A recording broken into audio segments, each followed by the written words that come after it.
It's finally good to have you back, Morris Chestnut. Where have you been, my friend? Hey guys, it's the Black Critter Guy, and like I said in my House of Cards review, I'm still wearing the same shirt as you can tell. I just got back from seeing Identity Thief, and I gotta say, I really enjoyed this movie. In fact, it's probably the best comedy of the year so far. So many of you already know the basic plot of this movie. It follows this guy by the name of Sandy Peterson, who's an average Joe. He's just trying to make ends meet, making sure his family's safe and secure, and he becomes the victim of identity theft by this woman all the way down in Florida, and he gets charged for all the bad doings that she's been doing. And in order to clear his name, he drives all the way down to Florida and brings her on this road trip heading back to Colorado, and just craziness and wackiness ensues. So the first time that I saw the trailer of this movie, I'm going to be really honest with you guys, I really didn't find it that funny. I mean, I didn't find anything really gut-busting hilarious in the trailer, though I kind of am glad that they didn't show all the funny moments in the trailer, because all the funny moments are in the movie. The trailer showed like little funny moments, but not so much. And I just love Jason Bateman. I mean, I loved him in Arrested Development. He's made some decent movies here and there, but I think this is the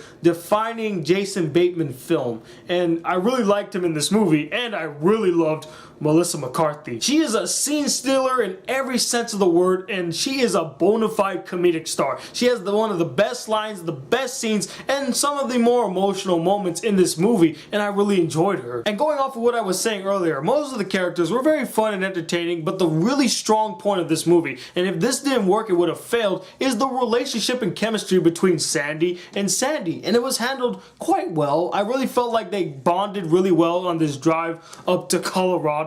There was a lot of funny moments. They had this witty banter between each other, and whenever they're fighting each other or having some nice touching conversations, I really bought their relationship, and you really feel like they grow in a sort of friendship kind of way. They grow to understand each other. The comedy in this movie was handled so well, even better than Horrible Bosses. It's from the same director. I thought he did a way better job in this with the comedy and the execution than in Horrible Bosses. There was just more gut-busting hilarious moments, and not only that, I'm so glad that the trailer did not give away all the funny moments, because most comedies the trailer gives up all the funny parts, but in the trailer for this movie it gave like little bits and pieces, but the real funny moments are the ones that weren't shown in the trailer at all, and they were hilarious. One fascinating aspect about this film is how it went above and beyond and broke the formula cliche moments of a comedy, like during the ending moments too.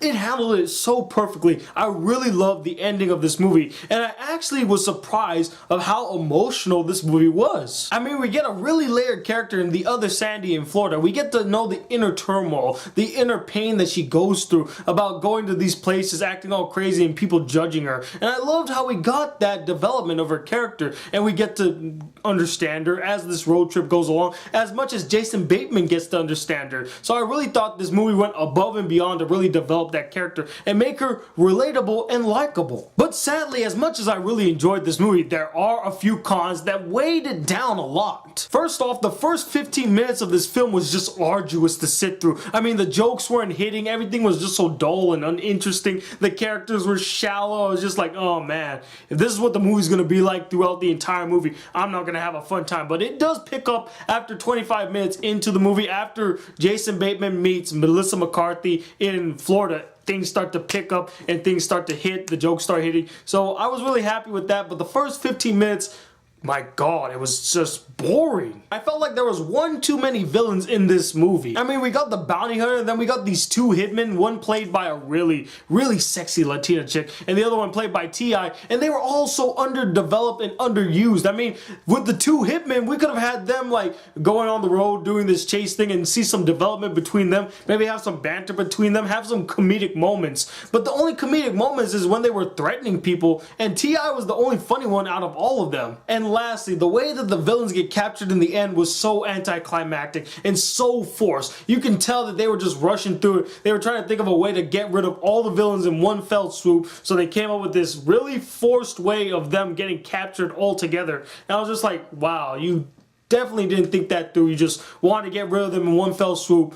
Here you go. Also, there were a few characters that I felt like were wasted potential, like Morris Chestnut's character. Finally, Morris Chestnut's in a movie again. I was so happy to see him, but you barely see him in the entire movie, and he really doesn't have anything funny to say. Like, all of his lines were kind of delivered poorly. I don't know whether it's Morris Chestnut's delivery or the writing of his lines. It just wasn't funny. It didn't hit like I thought it would hit. And Amanda Pete's character, she's just the pushed away wife character, and I would have loved to see more of her, but we didn't get that. But even though this film has its fair amount of flaws, overall I really did enjoy this movie. I had a blast watching it. There were a lot of laugh out loud moments where my audience was laughing so hard, I was laughing so hard. I really enjoyed Jason Bateman and Melissa McCarthy. I want to see more Melissa McCarthy films. It's just a really fun time at the theater, and I'm going to give this film a 4 out of 5 stars. I think it's definitely worth watching. I really recommend that if you want to see a really good comedy this year, go check out Identity Thief. You'll not be disappointed in the slightest. But anyway, what did you guys think of this film? Did you like it a lot? Did you find it to be another dull and uninteresting comedy movie? And let me know, what is your favorite Jason Bateman film?